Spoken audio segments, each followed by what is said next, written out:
Hi, how's it going? Welcome to Code with Z. In today's video, we gotta decode this string that we have here. Why? Well, because that's what LeetCode 91 Decode Ways is asking us to do. And as you can see, this is a lengthy textful description that I don't really like. And I'm gonna simplify all of this for you. But just to get an idea what the question is asking us to do, let's read some parts of it. So as you can see, it says you have intercepted a secret message encoded as a string of numbers. So for example, this that we have here, and then it says, the message is decoded via the following mapping. So 1 is representing, for example, A, 2 is representing B, and so on and so forth until we reach 25, which represents Y, and 26 represents Z. However, here we realize that we have a bunch of edge cases that I'm going to explain here. So the problem that's given to us is that a string of digits representing a message encoded as numbers. So basically this that we have here, and then our mapping is 1 is representing A, 2 is representing B, and so on and so forth until 26 is representing Z. But we have an edge case. For example, we can treat this as 2 to 6, right? So each number is a letter.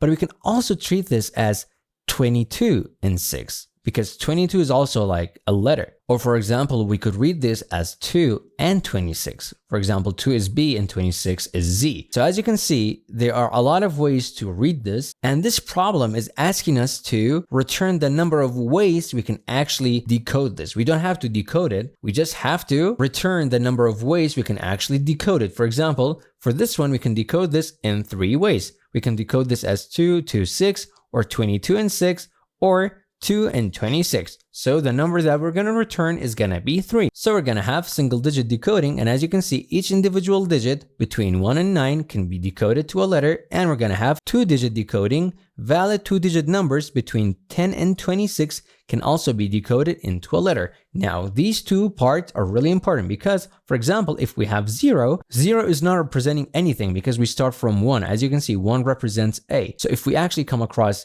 0, we don't have to count it because that's not going to be a valid way to decode.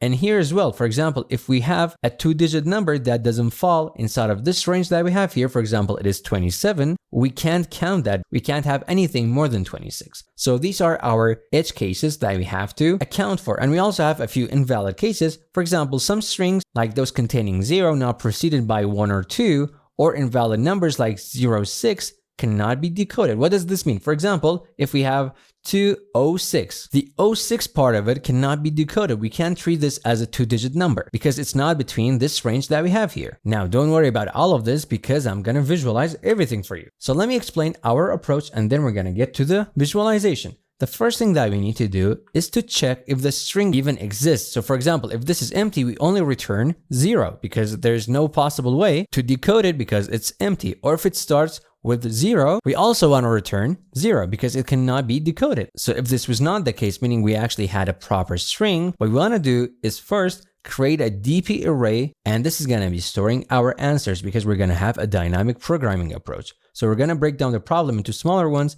and we're going to store the answers to our smaller problems. So our DP array is going to be created, and then we're going to say the first index of our DP array should be equal to 1, and DP at the index of 1 is going to be based on the first character. Don't worry about all of this because you're going to see how this works in the visualization. I'm just currently explaining the structure. And then we're going to fill the rest as we loop. Speaking of a loop, our third step is going to be looping. We're going to start looping, and for each character that we have here, we're going to say if the character isn't 0, add the weights from the previous character. Again, don't worry, you're going to see how this works. And the second one is if the 2-digit number is between 10 and 26, add the weights from 2 characters before. Now, after we're done looping, because we're just going to keep on repeating this throughout our loop, after we're done, we're just going to return the last number inside of our DP array. So let me show you how this works. So in the first step, we're going to check if this is empty or if it starts with 0, it doesn't. So we're going to move on to the next one. Here we have to create our DP array. Well, let's create it. Like so. And then we're going to say DP at the index of 0 should be equal to 1, like so. So the position of 0, DP at the index of 0 should be equal to 1, like so. And then we're going to say DP at the index of 1 is based on the first character, meaning we're going to check if this is actually in our edge cases. It's not, it's just a proper number. So if that's the case, we're just going to add 1 here. These numbers are telling us so far in how many ways we can actually decode this. So far we have 1 because we're currently at this position. And if you check, there's only one way to decode this number 2 that we have here, and that's just by calling it 2, because it's just one digit. Now, after we're done with this, we're gonna get to our loop. We're gonna start looping, and we're gonna check if the character that we have currently, which is this 2 that we have here, is it 0? It's not. And then we're gonna be like, okay, in that case, add the weights from the previous character to our DP, meaning the previous number of weights that we had is 1, so we're just gonna add another 1. Simple as that. And then we're gonna be like, let's check if the 2-digit number is between 10 and 26. Well, the 2-digit number is 22, as you can see, if we consider this, which is our current character, and its previous one as 2 digits, that's gonna be 22, and that's between 10 and 26. So we're gonna add the weights from 2 characters before. The weights from 2 characters before is gonna be this one. So we're gonna add this one as well to this one. So far we have 1 plus 1, that's gonna give us 2, like so.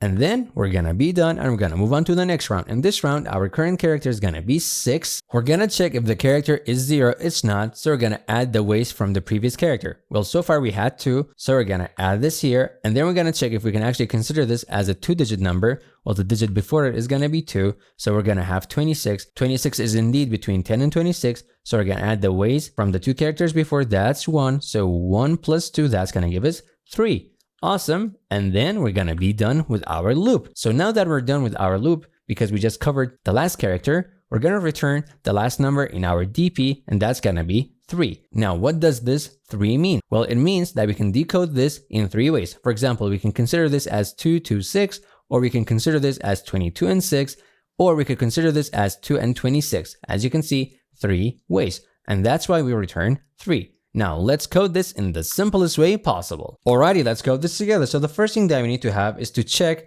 if our string even exists. So we're gonna say if s does not exist, or s at the index of 0, meaning the first character of s is equal to 0, we just want to return 0 because we cannot decode it. If that's not the case, we need to make our DP array. So first of all, let's get the length of our string. We're gonna call the length of our string n, and this is gonna be equal to s.length, simple as that. And then we're gonna say const dp is equal to a new array with the length of n plus 1, and we're just gonna fill it with zeros. So basically the same array that we saw, but we're just gonna fill it with zeros instead of it being empty in the beginning. And it's gonna have the length of n plus 1, and n is the length of our string.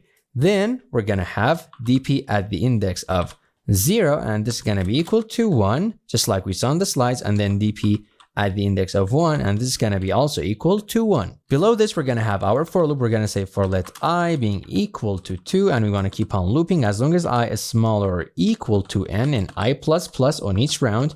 Here we're gonna check if s at the index of I minus 1, meaning the second character in our string, if it is not equal to 0, we want to have the following. We're going to say dp at the index of I should be equal to dp at the index of I plus dp at the index of I minus 1. So this is going to take care of our single digit decoding. And then we have to get our 2 digits so we can actually check if it is between the range that's allowed, so we can actually account for that as well. So we're going to say const 2 digits, and this is going to be equal to s.substring of I minus 2 till I.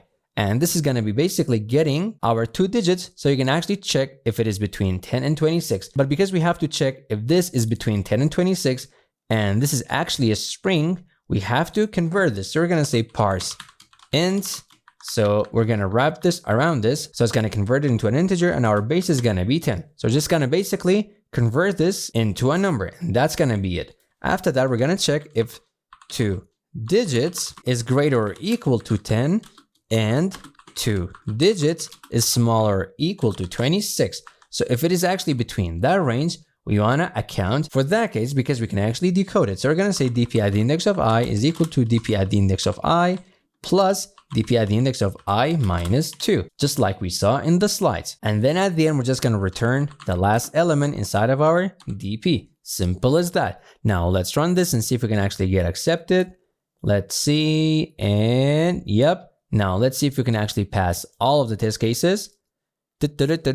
And yep, that's awesome. We got accepted. Thanks for watching. Don't forget to like and subscribe and keep on coding.